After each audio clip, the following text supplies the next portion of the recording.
Entonces, bueno, vamos a dar inicio. Me acompañan a Mateo, capítulo 5, por favor, versículo 4. Bienaventurados los que lloran, porque ellos recibirán consolación. Muy bien. Entonces, aquí el día de hoy, en este versículo, son las bienaventuranzas, ¿no? Que sabemos que bienaventuranzas son dichosos, contentos, bendecidos. Entonces yo leía, bienaventurados los que lloran, porque recibirán consolación. Y yo me preguntaba, pues, ¿cuáles serán esos que lloran, no? Porque de parte mía, pues yo lloré mucho de niño, ya de adulto no tanto, pero sí hay muchas cosas que duelen. Y uno por lo general llora es cuando tiene un dolor, ¿no? Muy pocas veces de alegría, en la mayoría de personas que conozco. Entonces, para ir a la palabra y ver esas personas que lloraron, ver a qué se refería Mateo con ello y entender un poco mejor cuáles son o cuál es ese llanto que causa, que viene de parte de Dios. Entonces, vamos a Segunda de Corintios, capítulo 12, versículos 1 al 10.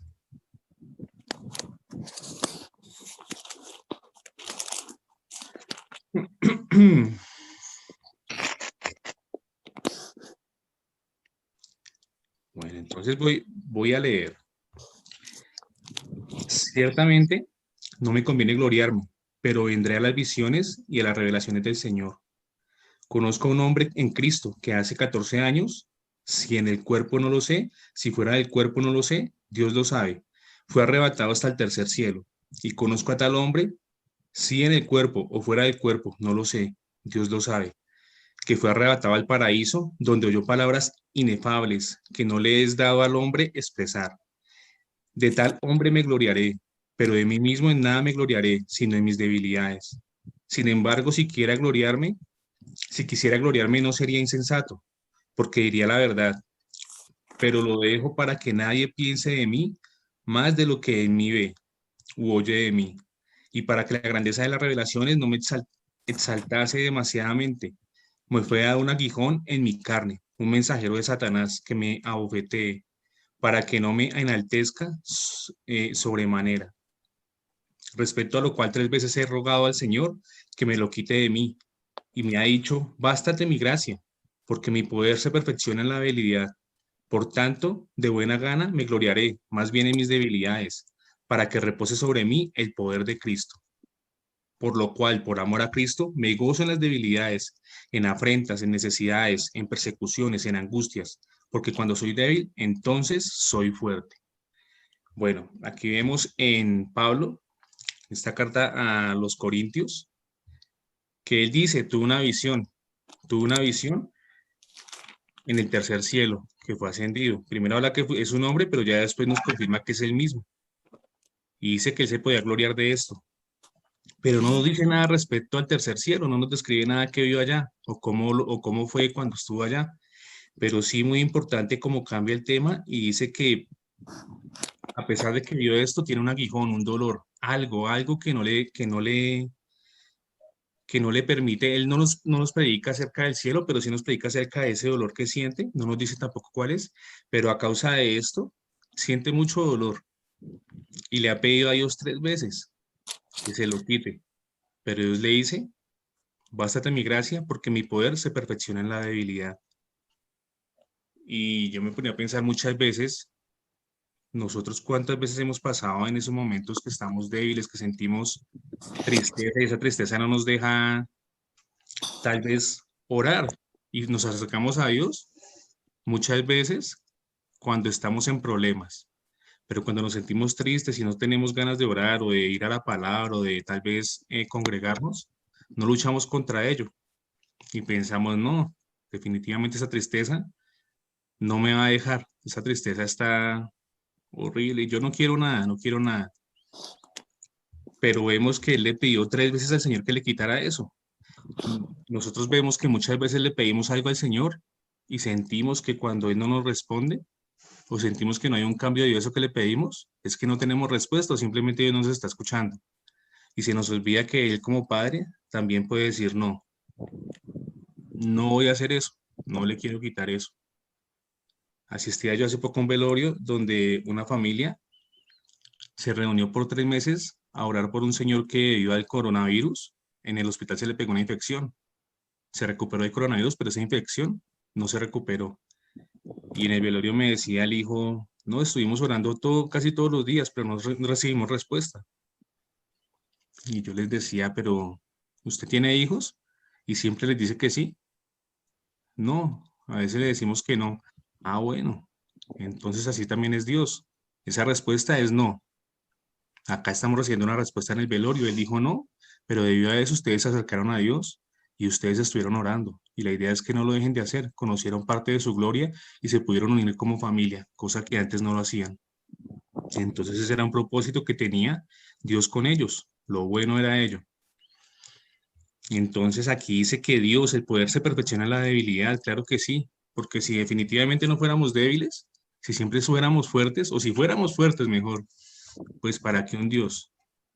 Seríamos otros dioses, otros pequeños dioses, y no necesitaríamos a Dios.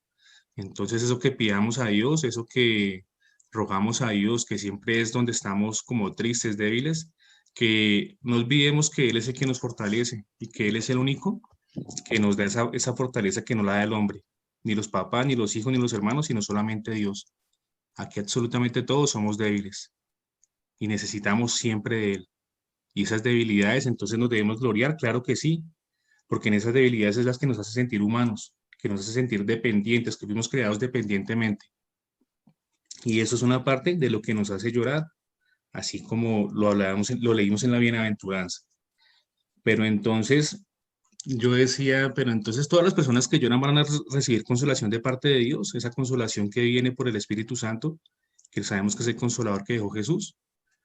Entonces, me acompañan, por favor, a 2 Corintios 7:10. Segunda de Corintios capítulo 7, versículo 10.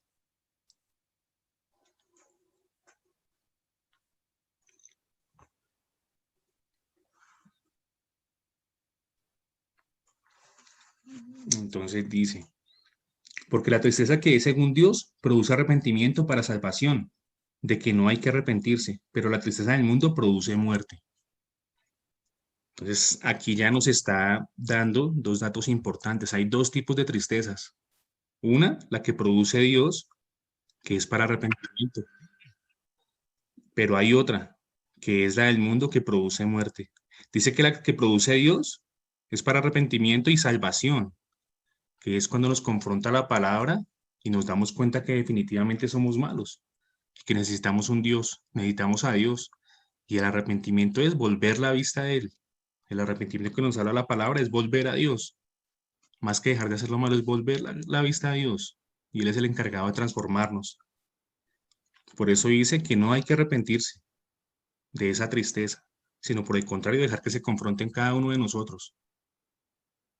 Pero hay otra tristeza que es la del mundo, la que produce muerte. Entonces, ¿cuál será esa tristeza? Para entender un poco mejor, recordemos, vamos a Mateo 26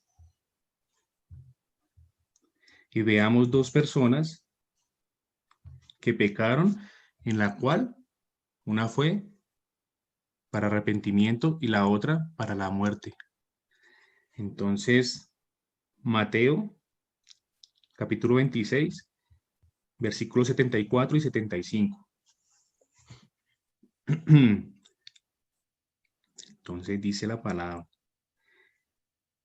Entonces él comenzó a jurar y perjurar diciendo, no conozco a ese hombre. En aquel mismo momento cantó un gallo. Y Pedro se acordó de que Jesús le había dicho, antes que cante el gallo me negarás 3 veces. Y salió Pedro de allí y lloró amargamente. Aquí vemos cómo Pedro, después de que ya el Señor le había dicho, me amas 3 veces, y él se entristeció. Y él dijo, tú lo sabes todo. Y claro, era porque ya Jesús sabía que él lo iba a traicionar, que lo iba a negar, que iba a pecar, y lo negó aquí. Y sabemos que es pecado, ¿no? Porque la palabra dice que si negamos al Señor aquí en la tierra, nos negará delante del Padre.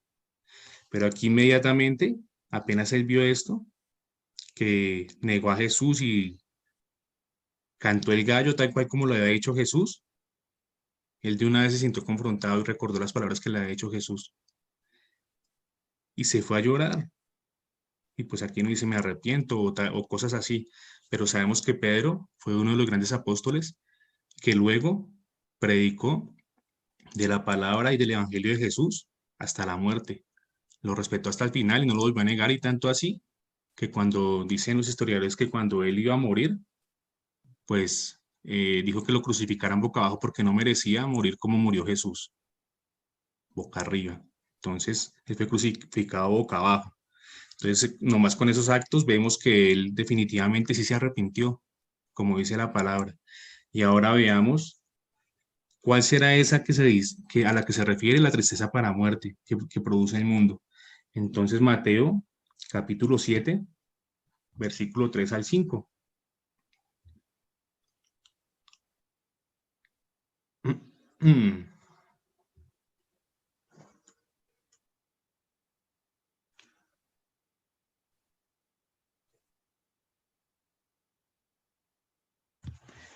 Perdón, ahí no es. Qué pena con ustedes.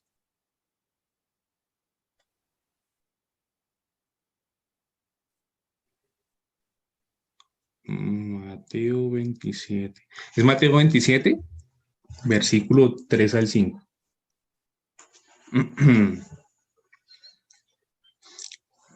Bueno, entonces dice, Judas, el que había traicionado a Jesús, al ver que lo habían condenado, tuvo remordimientos y devolvió las 30 monedas. Estoy leyendo la versión Dios habla hoy. De plata a los jefes de los sacerdotes y a los ancianos, diciéndoles, he pecado, entregando a la muerte a un hombre inocente. Pero ellos le contestaron, ¿y eso qué nos importa a nosotros? Eso es cosa tuya. Versículo 5. Entonces Judas arrojó las monedas en el templo y fue y se ahorcó. Aquí vemos que Judas tuvo tal vez un remordimiento, un arrepentimiento de que había entregado a Jesús. Pero él, en vez de ir a acercarse a Jesús, porque sabemos que lo tenía cerca, lo estaba viendo, porque él dice, él vio. Él no hizo eso, sino se acercó a los que le había entregado, a los sacerdotes y a los ancianos. Y él dijo que no, que tiene mucho remordimiento, que les quería volver las monedas. Estos hombres pues le dijeron, eso es cosa de usted, sabiendo que cuando vamos a Jesús, Él no nos dice es cosa suya. Él dice, todos los que vengan a mí, yo los recibiré. Pero Él no quiso ir a Jesús, sino simplemente se dejó llevar por la tristeza que causa el mundo y murió. Entonces, la enseñanza o lo principal del día de hoy es que tengamos cuidado, porque por muchas tristezas como las que le causó tal vez a Judas, nos alejamos de Dios. Pensamos que no nos va a perdonar, nos acusamos nosotros mismos y sabemos que lo único que acusa es el enemigo. Dios siempre nos dice, ustedes son débiles, ustedes van a caer, pero vengan a mí que yo les voy a perdonar, vengan a mí, no importa lo que sea, desde que se arrepientan de corazón, los voy a perdonar, les doy una nueva oportunidad. Él ya sabe que vamos a caer, pero Él también sabe que tenemos la oportunidad de ir a Él, de seguir predicando las buenas nuevas, y eso nos va a fortalecer, que no nos desanimemos en ningún momento, y que ese llanto que producen todos estos dolores, estos aguijones, es precisamente para ello. Él permite que esto lo tengamos, dice dardos del enemigo, para que nos acerquemos a Él, porque si esos dardos no los tenemos, pues como dijo Pablo, nos vamos a vanagloriar en algún momento y vamos a creer que ya todo lo sabemos. Y aquí hemos aprendido en esta madrugada y en todo lo que vemos en los cultos, que nunca terminamos de aprender a pesar de que volvamos a leer las mismas palabras, los mismos versículos, la misma Biblia. Nunca vamos a terminar de aprender porque Dios no se cansa de enseñarnos a cada momento. Y así sentamos que lo aprendamos, pues al rato se nos olvida. Entonces nos toca estar en continua práctica de la palabra y dejar que siempre nos confronte, porque somos dependientes, queridos hermanos. Entonces, pues, esa es la enseñanza del día de hoy, animarlos a que sigamos adelante, a que a pesar de las dificultades que tengamos, una las puede quitar, nos puede ayudar Dios, en todas nos ayuda Dios, pero no todas serán quitadas, sino siempre Él va a dejar eso ahí, muchas veces, para que nunca nos olvidemos de Él, que debe ser lo principal. Más que hablar del cielo, nos hablan del rey de ese cielo, que es Jesús. Así como lo hizo Pablo, que lo hagamos nosotros en todo momento, entendiendo que la palabra es única.